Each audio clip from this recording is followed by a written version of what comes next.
Shaq, when did you first hear about Marquel Peters in Atlanta, dying, 4-year-old dying in church, which is supposed to be a safe haven?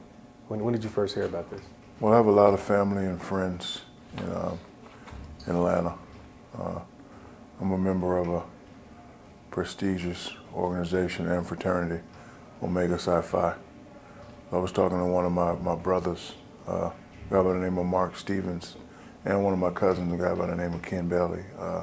So they told me what happened. You know, my mother told me about 3 weeks ago, this is a time in your life when you should do something good every day.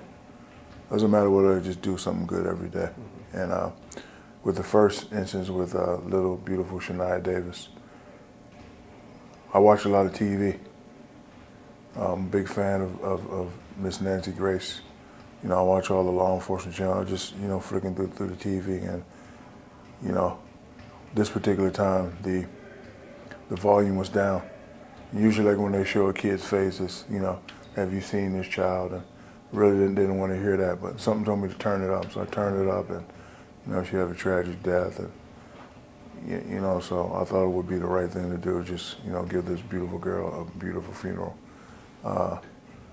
The young baby in Atlanta, Marquel Peters, 4 years old, in church.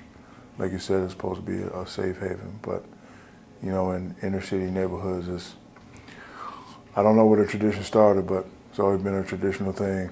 New Year's, pop off one of your jammies.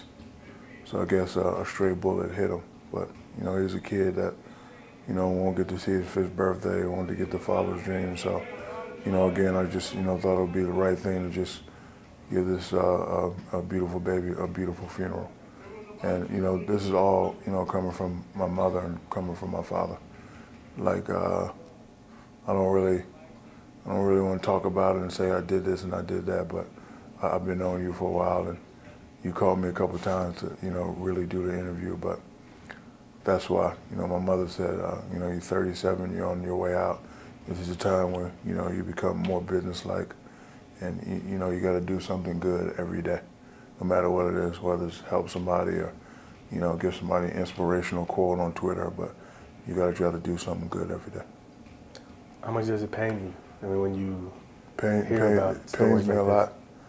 Pains me a lot, because I really couldn't imagine what his mother and father is going through. But I'm from Newark, New Jersey, in the inner city, and I've lived in a lot of big cities that have inner cities.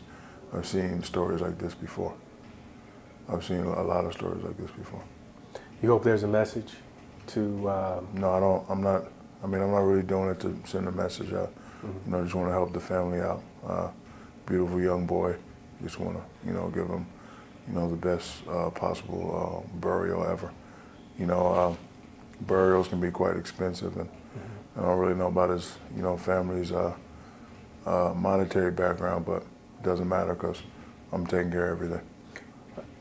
Maybe not a message, but a lesson that, first of all, it's illegal to shoot guns off. Yeah, it is illegal. I mean, you know. Maybe people don't know how dangerous it can be. No, they know. I mean, you know, basic law of physics. What goes up must come down. What goes up must come down. And you know, it was tragic what happened to my little guy. And I call it, you know, all the kids my little guys. You know, I know they look up to us, and that's what I always. But you know, hopefully something like this won't happen again.